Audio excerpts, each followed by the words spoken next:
Hello guys, welcome back to our channel. আশা করি তোমরা সবাই অনেক ভালো আছো। আমিও অনেক ভালো আছি। আমি পিন্টু, আমিও খুব ভালো সো আছি। গাইস, আজকে একটা অন্যরকম ভিডিও নিয়ে চলে এসেছি। টাইটেল এবং থাম্বনেল দেখে তোমরা বুঝে গেছো ভিডিওটা কেমন হতে চলেছে। ভিডিওটা বলেছে পুরুষরাও ভালোবাসে। অবশ্যই গাইস, কেন বাসবে না, পুরুষরাও ভালোবাসতে জানে। তো আমরা তো জানি না, আজকে জানবো যে পুরুষরাও ভালোবাসে। এবার সেটা ভিডিওতে দেখবো। মানে গাইস, অনেক লোকেই জানে না যে পুরুষের মনের মধ্যে কি চলে। তো গাইস, তোমরা তো জানো, তোমরা পুরুষ, আমিও জানি। আমি মানে বিষয়টা কিরকম হবে আমি বুঝতে পারছি। ওদের বিষয়টা ওরা বুঝবে, বাট আমরা তো বুঝতে পারছি না, যার ফলে আজকে আমরা ভিডিওটা দেখবো। মানে গাইস, অনেক লোকেই বুঝতে পারে না, মানে বেশিরভাগ মেয়েরাই বুঝতে পারে না যে কিরকম হতে পারে পুরুষের ভালোবাসা। মানে মেয়েরা কি, অনেক মহিলারাও বুঝতে পারে না যে কিরকম হতে পারে। তো গাইজ, আমরা এই ভিডিওর মাধ্যমে এটাই দেখতে যাচ্ছি যে পুরুষরাও ভালোবাসতে জানে। মানে এখানে আমাদের বলেছে যে পুরুষেরাও ভালোবাসতে জানে। এটা হচ্ছে আমাদের আব্বু তাহা আদানের ভিডিও, মানে আদনানের ভিডিও। তো গাইজ, ভিডিওটার মধ্যে কিরকম কি আছে, মানে ভিডিওটা কিরকম টপিকের কি দিয়ে কি বিষয়, আমরা সবকিছু দেখবো। তো গাইজ, আমাদের চ্যানেলে এই যে আজকে ইসলামিক বিষয়ে একটা আলাদা রকম ভিডিও আসছে। ইন্টারেস্ট, মানে ভিডিওটার প্রতি আমি সত্যি আজকে খুবই ইন্টারেস্ট দিচ্ছি, কারণ কি আমার লাইফের সঙ্গে মিলে যায় কিনা দেখতে হবে, তোমাদের লাইফের সঙ্গে মিলে কিনা দেখতে একটু হবে। কমেন্ট করে জানিও তোমরা। অবশ্যই জানিও। আর যদি চ্যানেলে নতুন হও তাহলে প্লিজ সাবস্ক্রাইব করে বেল আইকনটা অল করে দিও এরকম আরো ইন্টারেস্টিং ভিডিও পাওয়ার জন্য। তো গাইজ, আমাদের মানে এই ভিডিওটা দেখতে হবে, দেখে আমরা বলবো মানে কিরকম লাগলো আমরা অবশ্যই বলবো। তো তোমাদের কেমন লাগলো তোমরা কমেন্টে অবশ্যই বলো। তো গাইজ, এরকম ভিডিও যদি আরো লাগে প্লিজ আমাদের কমেন্ট করে জানিও, আমরা অবশ্যই নিয়ে আসবো। তো গাইজ, যদি এই ভিডিওটার আসল ভিডিও মানে মেন চ্যানেলটা দেখতে চাও বা মেন ভিডিওটার লিংক আমাদের ডেসক্রিপশন বক্সে আছে, সেখান থেকে চেক আউট করে নিতে পারো। তো গাইজ, চলো ভিডিওটা শুরু করা যাক। একটা চোর পর্যন্ত, একটা চোর, একটা করাপ্টেড মানুষ, দুর্নীতিগ্রস্ত মানুষ, সে চুরি করে দুর্নীতি করে এনে বাচ্চাকে খাওয়ায়। একটা ধর্ষক পর্যন্ত ওর মেয়েকে আদর করে। পুরুষ মানুষ কি জিনিস কেমন করে বুঝবেন? সারাটা জীবন ক্ষয় করে ফেলায়। যদি আপনি তার আনুগত্য করেন, তার সামনে সুন্দর মতো থাকেন, তার কথার সাথে তর্ক না করেন, ভালোবাসা দিয়ে থাকেন, আপনার জন্য সে জীবন দিতে প্রস্তুত থাকবে। এগুলো কে শিখাবে এখনকার মেয়েদেরকে? নবী সাল্লাল্লাহু আলাইহি ওয়াসাল্লাম বলেছেন, কোনো স্বামী যদি কোনো স্ত্রীকে চায়, তার প্রয়োজনের জন্য চায়, মহব্বতের জন্য, স্ত্রী যদি চুলায় রান্না করতে থাকে, ওই রান্না ফেলে দিয়ে তাকে আসতে হবে। হাদিস। রাতের বেলা স্বামী স্ত্রী শুয়েছে, স্বামীর চাহিদা আছে, স্ত্রীর কোনো সমস্যা নাই, স্ত্রী ফিট, ইচ্ছা করেই অহেতুক স্বামীকে বলল আমি রাজি না, উল্টা পাশে মুখ করে ঘুমিয়ে গেল। আল্লাহর নবী বলছেন, সারা রাত আল্লাহর পক্ষ থেকে একজন ফেরেশতা আসবে, এসে এই নারীকে অভিশাপ দিতে থাকবে। শুরুটা হবে আপনার বিয়ে দিয়ে।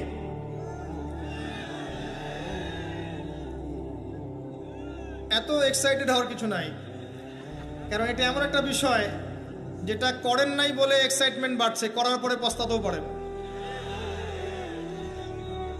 এটা এমনই দিল্লি কা লাড্ডু, যে খাবে সেও পস্তাবে, যে খাবে না সে বেচারাও পস্তাবে। তবে আপনারা খেয়ে পস্তান, আলহামদুলিল্লাহ। এমন ভাবে শুরু করেন না পরিবারটা যে আপনি একজন তরুণী, আপনি একজন তরুণ, বিয়ে করছেন, বিয়ের সময়ে দিনদারিতা বাদ দিয়ে অন্য কিছু দেখতে যায় না। যদিও বা অর্থ সম্পদ, বংশমর্যাদা, সৌন্দর্যের কথা হাদিসে এসেছে, হাদিসটা এমন নয় যে তোমরা 4টা গুণ দেখেই বিয়ে করবো, এমন নয়।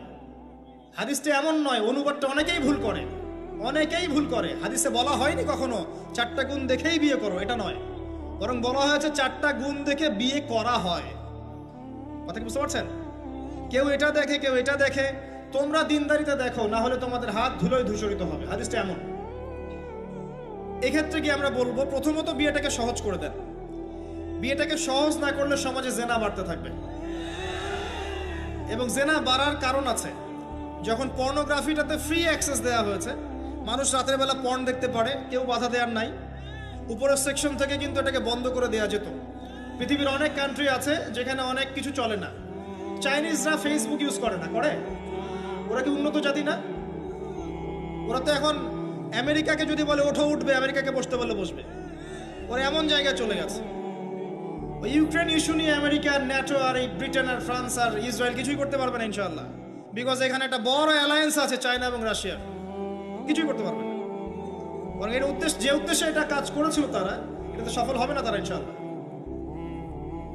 আজকের টপিক এটা না, আমি এদিকে যাচ্ছি না। মূল বিষয়টা হচ্ছে যে সহজ করতে হবে বিয়েটাকে।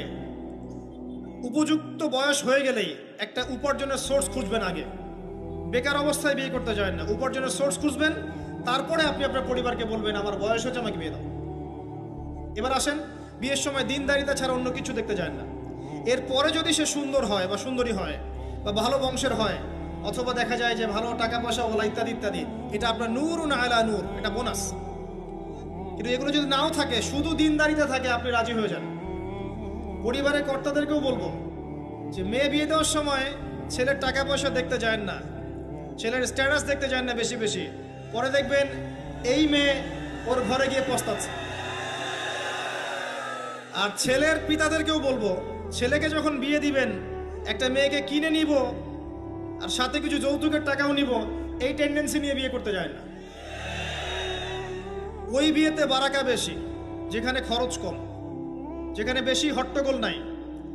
চট্টগ্রাম অঞ্চলের বিয়ের মতো না, একটা বিয়েতে মনে হয় 40-50 লাখ টাকা খরচ করে ফেলায়, গেটই সাজাবে বলে 4-5 লাখ টাকা খরচ করে। সুবহানাল্লাহ। এই 5 লাখ টাকা দিয়ে, এই 5 লাখ টাকা দিয়ে আর মনে হয় 10টা-20টা পরিবারকে বিয়ে দেওয়া যাবে। হ্যাঁ, লোহার আংটি দিয়ে বিয়ে করেছে সাহাবী। লোহার আংটিও নাই তোমার বাসায়?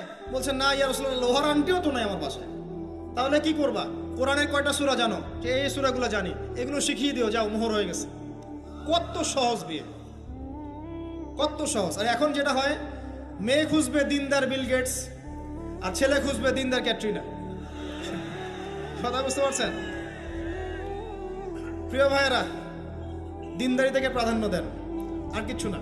আপনি সফল হবেন ইনশাআল্লাহ, শান্তি পাবেন। এবং বিয়ের পরে আল্লাহর পক্ষ থেকে একটা ভালোবাসা আসবে।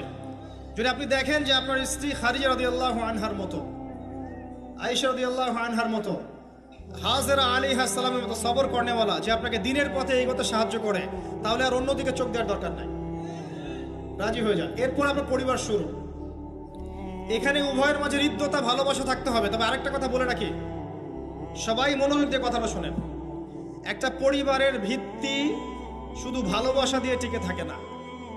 একটা পরিবারের ভিত্তি টিকে থাকে আপোষের বিশ্বাসের উপরে। একে অপরকে বিশ্বাস করতে শিখতে হবে, একে অপরকে শ্রদ্ধা করতে হবে, একে অপরের সম্মান দিতে জানতে হবে। আপনাকে আপনার স্ত্রীকে আপন মনে করতে হবে, আপনাকে আপনার স্বামীকে আপন মনে করতে হবে। বাইরের মানুষ আপন নয়, এরা লজিক্যালি আপন। কথাগুলো বলছে। একজন লেবাস, পোশাক। এরপরে আপনি মোহর শোধ করেন, আপনি সন্তান সন্ততি নেন, সন্তান সন্ততিদেরকে আল্লাহর এবং তার রাসূলের আদর্শে বড় করে তোলেন। পরিবারের মধ্যে তালিম চালু করেন, তালিম। পরিবারের মধ্যে তাওহীদ রাখেন, সুন্নত রাখেন, একসাথে খেতে বসেন।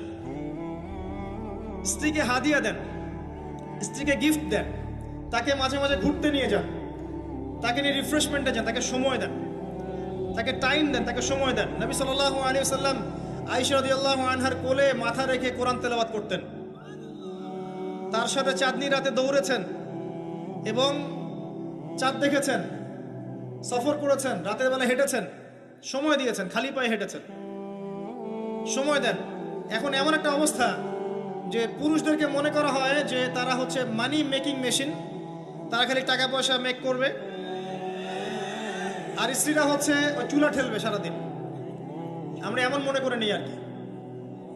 আবার এই যে ফ্যামিনিস্ট রেভলিউশন যখন থেকে আসছে, ফ্যামিনিস্ট রেভলিউশন কি জিনিস? দাজ্জালের ফলোয়ার্স আর কি, যে মেয়েদেরকে আপনি ঘরে রাখতে পারবেন না।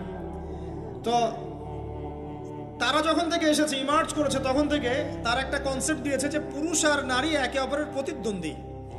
দেখবেন প্রতিদ্বন্দ্বিতামূলক কথাবার্তা বলে। স্বামীর মুখের উপর তর্ক করতে যাবেন না। স্বামীকে বাইরের অনেকগুলো বিষয় ফেস করতে হয়। একজন স্বামী মনে করেন প্রশাসনে চাকরি করে, তাকে তার ডিউটি ফেস করতে হয়, তার বসকে মেনটেন করতে হয়, তার এগুলো সামলাতে হয়, তাকে বাজারঘাট করতে হয়, সারাদিন পরিশ্রম করে সে বাসায় ঢোকে।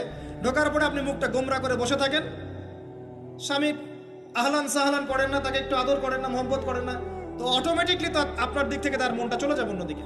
স্বাভাবিক।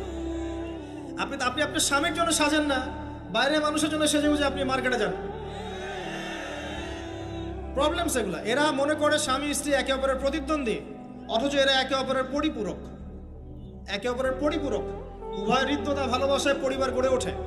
যে পরিবারের মধ্যে হৃদ্যতা ভালোবাসা আছে, ওই পরিবারের বাচ্চা কাচ্চারা দেখবেন বড় আলেম হবে, বড় নেতা হবে, বড় কিছু হবে ইনশাআল্লাহ। যেখানে এগুলো নাই, ওই সন্তানরা বড় হয় হতাশার মধ্যে, কাজের বুয়ার কাছে, ডে কেয়ার সেন্টারে। এরা তো বড় হয়ে জঙ্গি হবে, সন্ত্রাসী হবে, স্বাভাবিক। ভালো প্যারেন্টিং দিতে পারে নাই। এরকম না বিষয়টা। সময় দিতে হবে, একে অপরের দায়িত্ব বুঝতে হবে, আপোষের মধ্যে বিশ্বাস থাকতে হবে, ভালোবাসা থাকতে হবে এবং সবরের মানসিকতা থাকতে হবে। মেয়েদের ব্যাপারে বলাই হয়েছে তারা বাঁকাহার, অতএব চাপ দিতে যায় না, ভেঙে যাবে। চাপ দিতে যায় না, ভেঙে যাবে। ওই অবস্থায় ছেড়ে দিলে ওই অবস্থায় থেকে যাবে। একটা কথা আমি বলি, আমি শিখেছি আমার লাইফ থেকে, আল্লাহ পাকের প্রতিটা সৃষ্টি এক একটা রূপক মেসেজ দিচ্ছে। জানেন, রাবার গাছ দেখেছেন? রাবার গাছ, যে গাছ থেকে রাবার হয়, গাছটাকে দেখবেন পরিচ্ছন্ন, গাছটা পরিষ্কার। যে নিজে পরিষ্কার করে সে নিজেও পরিচ্ছন্ন। জমিনের মধ্যে দেখবেন মৃত জমিন, বৃষ্টি পড়লো, সজীব হয়ে উঠল, সবুজ ধান ক্ষেত। এই সবুজ ধান ক্ষেতটা আপনার যৌবন, আস্তে আস্তে ফসল হবে। এই ফসল হওয়ার টাইমটা হচ্ছে আপনার পৌরত্ব। এরপরে ফসলটা কেটে ফেলা হবে। এই ফসলটা আপনার ভালো কাজ, আমল সালেহ, এটাকে রেখে দেওয়া হবে। বাকিটাকে হলুদ বর্ণের যে খড়কুটা, এটাকে জ্বালিয়ে দেওয়া হবে। এই যে ধান গজালো, একটা সিজন গেল, এর মধ্যে আপনার দুনিয়ার জীবনের হায়াতের রূপকতা আছে। জি, পাহাড়কে দেখেন, পাহাড় বিশালতা নিয়ে দাঁড়িয়ে থাকে। ওর গায়ে যতই ঢিল মারেন, লাথি মারেন, সমালোচনা করেন, সে নড়বে না তার জায়গা থেকে। থাকবে, সে ওর জায়গায় স্টিল থাকবে, কিন্তু সে শান্ত থাকে, সে চিল্লাফাল্লা করে না। তাই যারা সাহসী বীর, তারা বেশি কথা বলে না, শান্ত থাকে। যারা পাহাড়ের মতো দৃঢ়, ওরা বেশি কথা বলে না। সাগরকে দেখেন, বিশাল সাগর। কক্সবাজারে যান, সাগরকে, বিশাল সাগর গর্জন করছে, ভিতরে অনেক সম্পদ, অনেক মাখলুক আছে। আপনি সামনে গিয়ে দাঁড়ান, বিনয়ের সাথে আপনার পা ধুয়ে দিবে, কোনো অহংকার করবে না। প্রতিটা সৃষ্টি আল্লাহ পাকের এক একটা মেসেজ দেয়। ঠিক মেয়ে মানুষও একটা মেসেজ দেয়। কি মেসেজ? আল্লাহ পাক মানুষকে সবচেয়ে সুন্দর করে সৃষ্টি করেছেন, আর মানুষের মধ্যে মেয়েদেরকে সবচেয়ে বেশি সুন্দর করে সৃষ্টি করেছেন। আল্লাহ পাকের সবচেয়ে সুন্দর সৃষ্টি হচ্ছে মেয়েরা, এবং তারা খুব নরম হয়, নরম, প্রজাপতি ধরার মতো।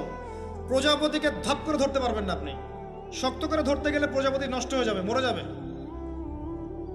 প্রজাপতিকে কোমল ভাবে ধরতে হবে। ঠিক মেয়েদের সামনেও আপনার কোমল থাকতে হবে। বেশি হার্ড হতে যাবেন, শেষ। আমি আপনার গার্লফ্রেন্ডের সামনে কোমল হতে বলি নাই, আপনার ওয়াইফের সামনে হতে বলেছি। হুজুরের কথাগুলো কোমল থাকলে আপনি জিতে যাবেন। লাগছে, দেখবেন দুনিয়ার চিল্লা ফাল্লা করছে আপনার বাসায়, আপনি চুপচাপ আছেন, পাহাড়ের মতো কোমল আছেন। 5 মিনিট পর দেখবেন নিজেই ঠান্ডা হয়ে এসে বলছে, আচ্ছা সরি, ভুল হয়ে গেছে। আর যদি আপনি চিল্লা ফাল্লার কাউন্টার দিতে যান, তাহলে দেখবেন সুটকেস গোছানো শেষ, বাবার বাড়ি চলে গেছে। ডিল করা খুব ডিফিকাল্ট। এখানে আপনাকে খুবই সবরের পরিচয় দিতে হবে। আল্লাহ পাক বোঝার তৌফিক দান করুন। আর আমরা মা বোনদেরকে রিকোয়েস্ট করব, 4টা মূলনীতি মেনে কাপড় চোপড় পরবেন। আপনার কাপড়টা এমন হবে না যেই কাপড়টা পরলেও অঙ্গ প্রত্যঙ্গ দেখা যায়, বোঝা যায়, এমন হবে না। কাপড়টা এমন হবে না এত টাইট ফিটিং যে আপনার অঙ্গের উঁচু নিচু অবয়ব বোঝা যায়, এমন হবে না। কাপড়টা এমন হবে না যেটা অমুসলিমদের পোশাক, আর কাপড়টা এমন হবে না যেটা পুরুষদের পোশাক। এই মূলনীতিগুলো মেনটেন করে কাপড় পরবেন ইনশাআল্লাহ। এছাড়াও মেয়েদের কথায় পর্দা আছে, চলনে পর্দা আছে, ওঠা বসায় পর্দা আছে। নামাজ পড়ার সময় তাদেরকে কিছুটা শালীনভাবে নামাজ পড়তে হয়। তাদের চোখের দৃষ্টির মধ্যে পর্দা আছে। এগুলো কে শিখাবে এখনকার মেয়েদেরকে? সবসময় বিজি দেখবেন, নতুন কোন সিরিয়াল আসছে, নতুন কোন ফ্যাশন আসছে, নতুন কোন পার্লারে কি আসছে, কোন কাটিং আসছে, কোন নায়িকা আসলো। ওই যে বাংলাদেশে কোন এক নায়িকা আসছে, তাই নিয়ে মিডিয়াতে এমন তোলপাড়, মনে কি নাকি একটা অবস্থা। আল্লাহর কাছে তোমার কি মূল্য আছে হে? আল্লাহর কাছে তোমাদের কি মূল্য আছে? তোমরা কি 5 ওয়াক্ত নামাজ পড়ো? তোমরা কি পর্দা করো? তোমাদের মধ্যে হায়াবোধ কিছু আছে? তোমরা মানুষকে ভালো কিছু শেখাও, সমাজকে ভালো কিছু দাও, শালীন কিছু দাও? আল্লাহর কাছে তোমাদের কি মূল্য আছে? নবী সাল্লাল্লাহু আলাইহি ওয়াসাল্লাম তো জাহান্নাম দেখে সেই কথাটাই বলেছেন, আমি জাহান্নাম দেখে আসলাম, সেখানে বেশিরভাগ অধিবাসী হচ্ছে মেয়ে, নারী। কি কারণ? তারা এমন কাপড় চোপড় পরে বাইরে ঘুরতো, যেই কাপড় পরেও তারা নগ্ন থাকতো। আমি কি ব্যাখ্যা করতে হবে? আপনি দেখতে পারেন না? এবং তারা স্বামীর সাথে কুফরি করত। সারা জীবন স্বামী যদি তাদের ভরণ পোষণ দেয়, ভালোবাসে, মহব্বত করে, তাদের জন্য জীবনটা ক্ষয় করে ফেলে, এক পর্যায়ে গিয়ে বলবে সারাটা জীবন তোমার কাছে কিছুই পাইলাম না। মানে গাইস হুজুরের কথাগুলো পুরো বলে বেশি লাগছে আমার। এবং তারা মানুষ মারা গেলে মাতম করে, বুক পিঠ চাপড়ায়, এই কারণে যাবে। এবং তর্ক লাগলে অভিশাপ দেয় বেশি, এই কারণে যাবে। আল্লাহ পাক আমাদের মা বোনদেরকে হেফাজত করুন। তবে একটা হাদিস আছে সুসংবাদের। নবী সাল্লাল্লাহু আলাইহি ওয়াসাল্লাম বলেছেন, একজন নারী যদি 4টা কাজ করতে পারেন, জান্নাতের যে কোনো দরজা দিয়ে ইচ্ছা প্রবেশ করতে পারবেন। 1 নাম্বার 5 ওয়াক্ত নামাজ, 2 নাম্বার রমজান মাসে সওম, 3 নাম্বার আপনার লজ্জাস্থানের হেফাজত অর্থাৎ খাস পর্দা, এবং 4 নাম্বার আপনার স্বামীর আনুগত্য। ফ্যামিনিস্ট আকীদার মেয়ে হলে আনুগত্যকে দাসত্ব মনে করে, স্বামীর আনুগত্যকে তার দাসত্ব মনে করে। স্বামী কে? স্বামীর সম্মান বোঝেন আপনি? স্বামী কে? যার ব্যাপারে নবী সাল্লাল্লাহু আলাইহি ওয়াসাল্লাম বলেছেন, আমি যদি আল্লাহ ছাড়া অন্য কাউকে সেজদা করতে বলতাম, তাহলে মেয়েদেরকে বলতাম তারা যেন স্বামীদেরকে সেজদা করে। আপনাকে আমি কিভাবে বুঝাবো স্বামী কে, স্বামীর মর্যাদা কোথায়? এগুলো কি ইসলাম মেয়েদেরকে ডমিনেট করছে এগুলো দিয়ে? কেন? এই স্বামী আপনার জন্য সারাটা জীবন ক্ষয় করে ফেলে। একটা চোর পর্যন্ত, একটা চোর, একটা করাপ্টেড মানুষ, দুর্নীতিগ্রস্ত মানুষ, সে চুরি করে, দুর্নীতি করে এনে বাচ্চাকে খাওয়ায়। একটা ধর্ষক পর্যন্ত ওর মেয়েকে আদর করে। পুরুষ মানুষ কি জিনিস কেমন করে বুঝবেন? সারাটা জীবন ক্ষয় করে ফেলায়। যদি আপনি তার আনুগত্য করেন, তার সামনে সুন্দর মতো থাকেন, তার কথার সাথে তর্ক না করেন, ভালোবাসা দিয়ে থাকেন, আপনার জন্য সে জীবন দিতে প্রস্তুত থাকবে। এরকম পুরুষ মানুষ। আপনাদেরকে কেউ চোখ তুলে তাকালে চোখ তুলে ফেলাবে, এরকম পুরুষ মানুষ। আর এখন তো পরিস্থিতি ডিফারেন্ট। বাসায় পুরুষ বাইরের ছেলের সাথে ফোনে প্রেম হয়ে গেছে, পালায় চলে গেছে, বিয়ে করে ফেলছে। দেখবেন বাসায় স্ত্রী আছে, বাইরের মেয়ের সাথে প্রেম করে বিয়ে করা শেষ। বিয়ে করলে সমস্যা নাই, ব্যভিচার করে ফেলছে। বিয়ে সে করতেই পারে, সে যদি সমতা রক্ষা করতে পারে, সেটা তার ডিফারেন্ট ইস্যু, এটা অন্য ইস্যু। তো স্বামীর আনুগত্য আপনি কিভাবে বুঝাবো? এটা দাসত্ব নয়। নবী সাল্লাল্লাহু আলাইহি ওয়াসাল্লাম বলেছেন, কোন স্বামী যদি কোনো স্ত্রীকে চায়, তার প্রয়োজনের জন্য চায়, মহব্বতের জন্য, স্ত্রী যদি চুলায় রান্না করতে থাকে, ওই রান্না ফেলে দিয়ে তাকে আসতে হবে। হাদিস। রাতের বেলা স্বামী স্ত্রী শুয়েছে, স্বামীর চাহিদা আছে, স্ত্রীর কোনো সমস্যা নেই, স্ত্রী ফিট, ইচ্ছা করে অহেতুক স্বামীকে বলল আমি রাজি না, উল্টা পাশে মুখ করে ঘুমিয়ে গেল। আল্লাহর নবী বলছেন, সারা রাত আল্লাহর পক্ষ থেকে একজন ফেরেশতা আসবে, এসে এই নারীকে অভিশাপ দিতে থাকবে। এখন এগুলো হাদিস শুনলে বলবে যে ইসলাম তো মেয়েদেরকে ছোট করছে। একজন মেয়ে তার একজন স্বামীর কথা বলেন, স্বামী তার মেয়ে, তার স্ত্রী, তার মা, তার বোন, সবাইকে তার মিরাসের হক দিতে হয়। একজন মেয়ে তার বাবার সম্পত্তি পায়, কোনো কোনো ক্ষেত্রে তার ভাইয়ের সম্পত্তি পায়, তার স্বামীটা তো পাই, তার ছেলেটাও। নানি হলেও সম্পত্তির হক আছে। একটা মেয়েকে চতুর্দিক থেকে সিকিউর করা হয়েছে ইসলাম। তারপরেও কিছু ফ্যামিলিস্টের কারণে এরা বলবে যে মেয়েদেরকে ইসলাম ছোট করছে। হ্যাঁ, মেয়েদেরকে ইসলাম কেন ছোট করছে? কারণ পর্দা করে যে বাইরে বেরোতে বলেছে, ঢ্যাং ঢ্যাং করে নগ্ন হয়ে বেরোতে নিষেধ করেছে, এই কারণে।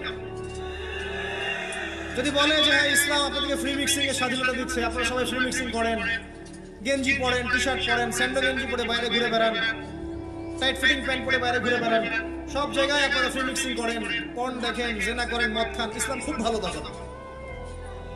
তোমাদের জন্য তো ইসলাম নয়, তোমরা জাহান্নামে যাও, আল্লাহর কি আসে যায়? ইসলাম তোমাদের জন্য নয়, তোমরা জাহান্নামে গিয়ে মরো, ইসলামের কিচ্ছু যায় আসে না। আল্লাহর ওয়াস্তে পারিবারিক আদর্শের দিকে ফোকাস করেন, নিজে জাহান্নামের আগুন থেকে বাঁচান, পরিবার বর্গকে বাঁচান। পরিবার বর্গকে বাঁচান। পরিবার একটা পার্ট হচ্ছে আপনার পিতামাতা। পিতামাতার সাথে খারাপ আচরণ করতে চায় না আল্লাহর রাস্তা। সেই ব্যক্তির জন্য ধ্বংস যার পিতামাতা বেঁচে আছে, তাদের হক আদায় করে সে জান্নাতে যেতে পারবে না, তার জন্য ধ্বংস। আরেকটা অংশ আছে আপনার সন্তান সন্ততি। বাচ্চা কাচ্চার প্যারেন্টিংটা খুব সুন্দর করে করেন। যখন আপনি স্ত্রীর সাথে মিলন করতে গিয়েছেন তখন দোয়া পড়েন, আল্লাহুম্মা বিসমিল্লাহি আল্লাহুম্মা জান্নিবনি শাইতান ওয়া জান্নিবিশ শাইতান মা রাযাকতানা। আমার মনে হয় এখনকার জেনারেশন যেগুলো আছে ফাসিক, মাদক সেবন করে, পর্নোগ্রাফিতে আসক্ত, ইয়াবা স্মাগলিং করছে, চুরি করছে, হাবিজাবি ধর্ষণ করছে, আমার মনে হয় না তাদের পিতামাতা তাদেরকে জন্ম দেওয়ার সময় এই দোয়াগুলো পড়েছিল। কারণ পিতামাতাকে দোয়া করলে ওই সন্তানকে শয়তান স্পর্শ করতে পারে। সন্তান হবে, সন্তান ছেলে হোক মেয়ে হোক, আপনার এটা নিয়ে মন খারাপ করার কিছু নেই। একজন কন্যা সন্তানকে লালন পালন করে সৎ পাত্রে পাত্রস্থ করলে এই মেয়ে পরকালে আপনার জন্য জাহান্নামের আগুন থেকে ঢাল হয়ে যাবে। যার কাছে দুইজন মেয়ে আছে, দুইটা মেয়েকে সে ভালো করে মানুষ করেছে, নবী সাল্লাল্লাহু আলাইহি ওয়াসাল্লাম বলছেন সে জান্নাতে আমার সাথে এমন করে থাকবে। এইভাবে কেউ যদি বিধবার দায়িত্ব নেয়, সেও নবী সাল্লাল্লাহু আলাইহি ওয়াসাল্লামের সাথে এইভাবে থাকবে। এতিমের দায়িত্ব নেয়, এইভাবে থাকবে। ফ্যান্টাসিতে ভুগছেন, একটা এতিম মেয়েকে বিয়ে করেন, একটা অসহায় তালাকপ্রাপ্ত মেয়েকে বিয়ে করেন, একটা বিধবা মেয়ে যার স্বামী মারা গেছে, কেউ নেই দেখা, তাকে বিয়ে করেন, তারপরে বোঝা যাবে আপনার মধ্যে কতটুকু দিন আছে। আর বর্তমান সভ্যতা আমাদের কি সমাধান দিবে? সবাই যদি দিনদার একটা করে ক্যাটরিনা খোঁজে, এই এতিম, এই বিধবা, এই যাদের দেখার কেউ নাই, এই মেয়েগুলা কি রাষ্ট্রের সম্পত্তিও থাকবে? এটা দায়িত্ব কে নেবে? পুরুষরা যদি দায়িত্ব না নেয়, কে দায়িত্ব নেবে? এখন কেউ যদি ওদের দায়িত্ব নিতে যায়, তখন তাকে আবার খারাপভাবে উপস্থাপন করা হয়, এই ব্যক্তির মনে হয় চরিত্র খারাপ। কিন্তু এদিকে বাইরে 10টা জেনা করে বেড়াচ্ছে, কোনো সমস্যা নেই। এগুলো উস্কায়। এইসব জাহেলদের জন্য ইসলাম নয়। ইসলামের প্রতিটা বেসিক ফান্ডামেন্টাল মানবতার কল্যাণের জন্যই। এগুলোকে ফরজ করা হয়নি, আপনি নফল। আপনার সামর্থ্য থাকলে আপনি করতে পারেন, না করলে কোনো সমস্যা নেই। কেউ যদি করে যে ইসলাম পরিপূর্ণরূপে পালন করার চেষ্টা করছে, এটার উপরে আমল করার চেষ্টা করছে, তাহলে আপনি তাকে ক্রিটিসাইজ করছেন না, কি সমস্যা? আরেকটা পার্ট হচ্ছে সন্তান সন্ততি। বাচ্চা কাচ্চাকে ছোটবেলা থেকেই মানুষ করতে হবে এমন ভাবে যাতে করে বড় হয়ে এরা এই উম্মার খালেদ এবং উমর হতে পারে। বাচ্চা ছোট বাচ্চাকে আপনি ভালো খাবার দেন, মায়ের স্নেহ দেন, বাবা মার সাথে রাখেন, একটু গ্রাম্য পরিবেশে নিয়ে গিয়ে তাকে বড় করেন। কেন বলছে কথা? এখানে পরিবেশ সুন্দর থাকবে, সে দৌড়াবে ধুলার মধ্যে, মাঠের মধ্যে খেলবে, সুন্দর ভাষা শিখবে। এরপরে তাকে ভালো প্রতিষ্ঠানে পড়ান। প্রতিষ্ঠানটা এমন হবে যে প্রতিষ্ঠানে জেনারেল শিক্ষা, ইসলামিক শিক্ষা একসাথে দেওয়া হচ্ছে, সে সব শিখবে। আমার ছেলে কোরআনে হাফেজও হবে, আমার ছেলে ডক্টরও হবে। এভাবে করে তোলেন। আধুনিক হন, মাথাটা খাটান, ব্যাকডেটেড মানসিকতা বাদ দেন। বিশ্বটা এগিয়ে গেছে, আমাদেরকে এগিয়ে যেতে হবে। একমুখী জ্ঞান দিয়ে আপনি কিচ্ছু করতে পারবেন না এই যুগে। দ্বিমুখী শিক্ষার একটা হারমোনিয়াস কম্বিনেশন দরকার। আমাকে কোরআন জানতে হবে, সায়েন্সও জানতে হবে, নাহলে আমি সায়েন্স দিয়ে কোরআনকে ব্যাখ্যা করতে পারবো না, কোরআন দিয়েও সায়েন্সকে ব্যাখ্যা করতে পারবো না। জানতে হবে, আমাদেরকে শিখতে হবে, পড়তে হবে, প্রচুর পড়তে হবে। বাচ্চাদেরকে ছোট থেকে বড় করে নেবেন। আস্তে আস্তে গিয়ে দেখবেন তারা যখন কিশোর, তাদের বন্ধু বান্ধবের সার্কেলের খেয়াল রাখেন। আপনি বাবা হিসেবে তার বন্ধুর মতো আচরণ করেন, মা হিসেবে তার সাথে বান্ধবীর মতো আচরণ করেন, তার সাথে ক্লোজ হন, তার সমস্যাগুলো জানার চেষ্টা করেন। তাকে ফ্রি মিক্সিং এর মধ্যে পড়াশোনা করতে দিবেন না, না হলে স্কুল লাইফে সতীত্ব হারিয়ে ফেলবে। অনেক সময় অনেক মেয়ে আছে স্কুল লাইফে সতীত্ব হারিয়ে ফেলেছে, কলেজ লাইফে যেতে যেতে প্রস্টিটিউশনে চলে গেছে। অনেক মেয়ে আছে, এগুলো টপ সিক্রেট না, এগুলো সব ওপেন সিক্রেট। এখন ঘরে ঘরেই সমস্যা, মানুষ লজ্জায় বলতে পারে না। যে কটা মিডিয়া আসে এগুলো তো আমরা জানি, ঘরে ঘরেই সমস্যা ঢুকে গেছে, মানুষ লজ্জায় বলতে পারে না। ছোট ছোট বাচ্চা মেয়েদেরকে পর্যন্ত রেপ করা হচ্ছে এখন। এটা সেই ফ্যামিলিস্ট রেভলিউশনের কারণেই হচ্ছে। যত বেশি জেনাকে উস্কে দেওয়া হবে, তত বেশি ধর্ষণ বাড়বে। ধর্ষণ বাড়তে বাড়তে এক পর্যায়ে বাচ্চা থেকে ধর্ষণ করা বাড়বে। এরপরে কি হবে জানেন? এরপরে মানুষ সমকামী হবে বেশি বেশি, ছেলে ছেলের সাথে, নাউজুবিল্লাহ। তারপরেও কি হবে বলে যাচ্ছে, এরপরে আরো একটা ধাপ আসবে, যখন মানুষ গবাদি পশুর সাথে জেনা করবে। দেখে নিয়ে এগুলো হাদিসে এসেছে, এমনি এমনি বলছি না। মানুষ এগুলো করবে। বাচ্চা কাচ্চাকে বড় করেন, ভালো খাবার দেন, ওকে খেলাধুলা করতে দেন। ও যত বেশি খেলাধুলা করবে ওর শরীরটা ক্লান্ত হবে, তখন খাবে ভালো, বেশি খাবে, ব্রেন শার্প হবে, ওকে ওর নেতৃত্ব দেওয়ার যোগ্যতা অর্জন হবে। ওকে খেলাধুলা করতে দেন, ওকে ব্যায়াম করতে বলেন, ওকে সাঁতার শেখান, ওকে তাইকুন্ডু শেখান, ওকে ফিজিক্যাল এক্সারসাইজ শেখান। পরিবেশ দিতে হবে। অসুস্থ পরিবেশের মানুষ কখনো সুস্থ জাতি উপহার দিতে পারবে না। তো এই বিষয়গুলো দিকে খেয়াল রাখেন, মেয়ের পোশাকে খেয়াল রাখেন। তবে মেয়েকে কার কোলে তুলে দিচ্ছেন এটা খেয়াল রাখেন। এই যুগটা খুব কঠিন যুগ, কাছের মানুষদেরকে দ্বারা মেয়েরা ধর্ষিত হচ্ছে, খুব খেয়াল রাখেন। বাসায় কাজিনের এত থ্রু অ্যালাউ করেন না, কাজিন সম্পর্ক থ্রু করেন না, অ্যালাউ করেন না। আপনার মেয়েকে মেয়েদের ব্যাচ একটা পুরুষ টিচার পড়াচ্ছে, ওই ব্যাচে আপনি মেয়েকে পড়তে দিয়েন না। একটা কোচিং এর ভাইয়া বাসায় এসে আপনার মেয়েকে প্রাইভেট পড়াবে গোপন কক্ষে, এগুলো করতে দিয়েন না। পরে আপনার ইজ্জত চলে গেলে আপনি হাওয়া বই করবেন, তখন আপনি অ্যাক্সেস করে দিচ্ছেন, জেনার সুযোগ দিচ্ছেন।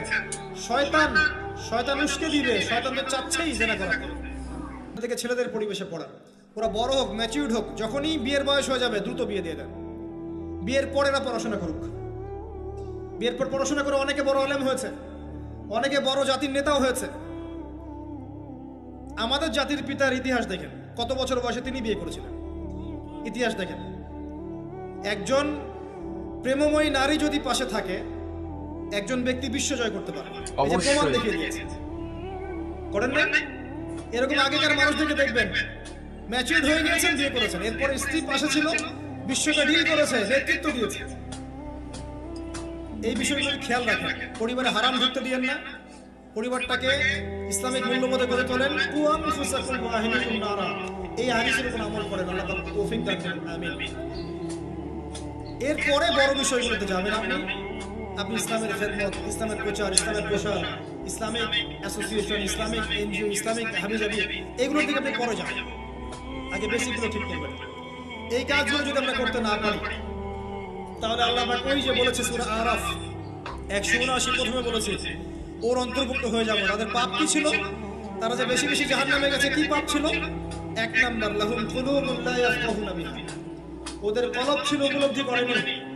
ওয়ালাহুম আযানুন লা ইয়াসমাউনা বিহা, কান দিয়েছিলাম শোনেনি। ওয়ালাহুম আ'ইনুন লা ইউবসিরুনা বিহা, চোখ দিয়েছিলাম দেখেনি। উলাইকা কাল আনআম, এরা হচ্ছে গবাদি পশুর মতো। বাল হুম আদাল, বরং তার চাইতে নিকৃষ্ট। ওয়া উলাইকা হুমুল গাফিলুন, এরা হচ্ছে গাফিল সম্প্রদায়। আল্লাহ পাক আমাদেরকে যাবতীয় গাফিলতি থেকে হেফাজত করুন, আমিন। আমরা আল্লাহর শেষ প্রান্তে এসে দোয়া করছি, আল্লাহ পাক আমাদের সবাইকে শিরক মুক্ত আমল করার তৌফিক দান করুন, আমিন। নবী সাল্লাল্লাহু আলাইহি ওয়াসাল্লামের সুন্নতের উপর থাকার তৌফিক দান করুন, আমিন। আমাদের প্রত্যেকের পরিবারটাকে আদর্শ পরিবার রূপে গড়ে তুলুন, আমিন। আল্লাহ পাক আমাদের প্রত্যেক মা বোনকে পর্দা করার তৌফিক দান করুন, আমাদেরকে ইসলামিক শিক্ষায় শিক্ষিত হওয়ার তৌফিক দান করুন, আমাদেরকে এই জাগতিক শিক্ষাকে ইসলামের কল্যাণে কাজে লাগানোর তৌফিক দান করুন। আল্লাহ পাক আমাদেরকে হালাল রিজিকের ব্যবস্থা করে দিন। আল্লাহ পাক আমাদের মধ্যে যারা অসুস্থ সবাইকে শেফায়ে কামেলা দান করুন।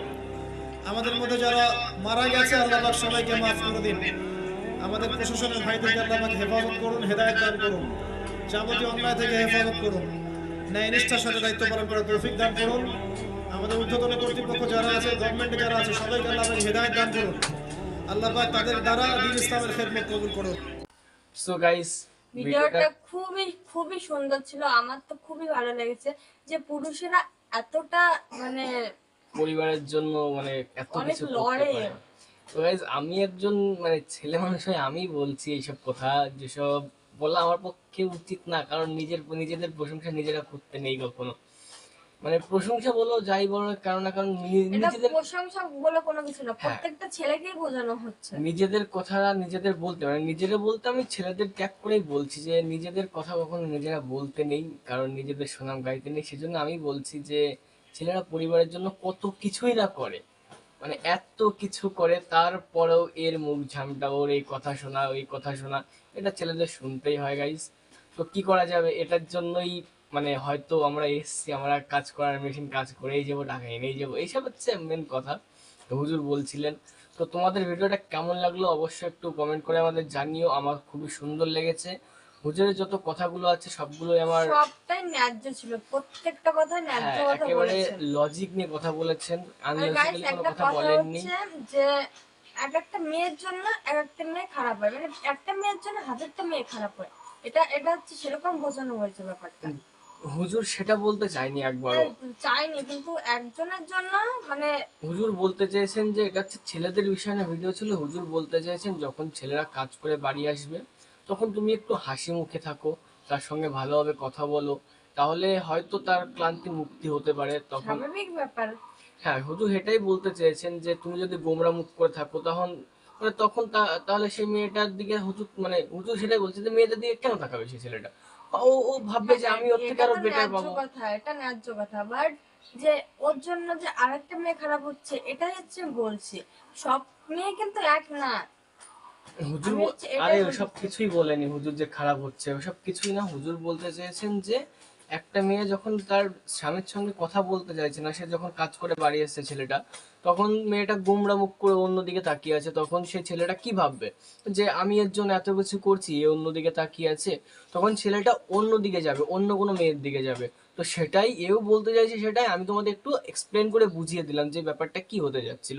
তো তখন ওই মেয়েটার জন্য ওই মেয়েটার কাছে যাবে, তখন বলবে দেখো একটা মেয়ে তার বিয়ে হয়ে গেছে তার সত্ত্বেও সে ছেলেটার সঙ্গে মানে ঘোরাফেরা করছে, ওই জন্য এসব হয় আর কি।